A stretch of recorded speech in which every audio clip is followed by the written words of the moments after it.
फ़ानी ज़िंदगी।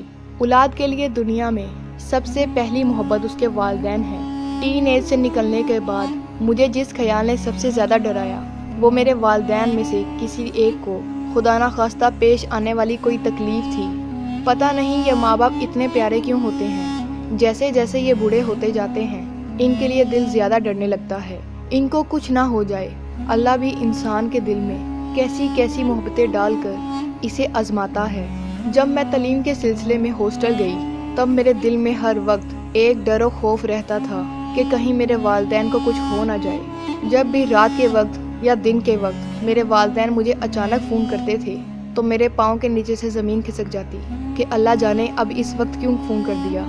सब खैर हो, सब खैरियत से रह रहे होंगे या नहीं। ये ख्यालात मुझे मार देते थे। मेरे अम्मी अबू भी ये बात से बखूबी वाकिफ़ थे कि मैं उनकी इकलौती बेटी इनकी वजह से कितनी परेशान रहती हूँ। जब मैं हॉस्टल से घर वापस जाती तो हमेशा अम्मी अबू के साथ रहना होता तो हम कहीं घूमने फिरने बाहर जाते, बाहर से खाना खाते और खूब मौज मस्ती करते और बहुत सारी यादों को अपने मोबाइल में सेव कर लेते। मगर जब मैं वापस जाने लगती तो फिर से वही खौफ और फिक्र मुझे खा जाता कि अल्लाह जाने अब मैं जाऊंगी तो वापस आऊंगी भी या नहीं, कि जैसी जा रही हूँ ऐसी हस्ती आऊंगी या नहीं।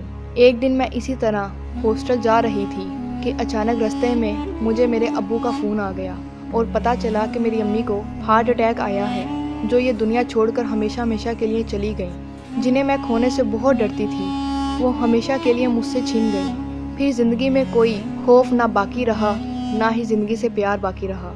अब मुझे मालूम हुआ कि ये ज़िंदगी आर्जी है। जब मैंने अपनी माँ को जनाजे पे पड़े देखा और मैं अम्मी अम्मी पुकार रही थी मगर वो बेबस तमाम लोगों से बाखबर सो रही थी। जिसे हम ये दुनिया में अपनी मलकियत समझे बैठे थे, ये असल में हमारी मलकियत नहीं बल्कि आर्जी ज़िंदगी है। अल्लाह जाने कि कब किसने किस वक्त मर जाना है। अचानक सांसों का ये माला कब टूट जाएगी ये कोई नहीं जानता। मेरी आप सबसे गुजारिश है कि आप अपने वालिदैन के साथ जिस कदर मोहब्बत और प्यार से पेश आएंगे आपके लिए उतना ही सुकूनमंद होगा, क्योंकि इनके जाने के बाद रेशम के तकिए पर भी आप सो जाएं, नींद नहीं आएगी। आपके इर्द गिर्द हज़ार खुशियाँ भी होंगी मगर वीरानियाँ हो जाएंगी, क्योंकि दुखों का साया आपके सर से कभी नहीं जाएगा। तमाम रौनकें खुशियाँ वालिदैन से होती हैं। हम सारे कर्ज लौटा सकते हैं सवाए इन कर्ज से जो हमारे वालिदैन ने हम पर किए। अल्लाह से दुआ है कि मेरे वालिदैन के साथ साथ तमाम उन लोगों के वालिदैन जो इस दुनिया से रुखसत हो गए हैं उनको जन्नत में आला मुकाम अता फरमाए, और जिनके वालिदैन अभी दुनिया में हयात हैं उनको हमेशा उनके सरों पर सलामत रखें। आमीन। आपको हमारी वीडियो कैसी लगी? अगर आपको हमारी वीडियो पसंद आई है तो वीडियो को लाइक करके कमेंट लाजमी करें। शुक्रिया।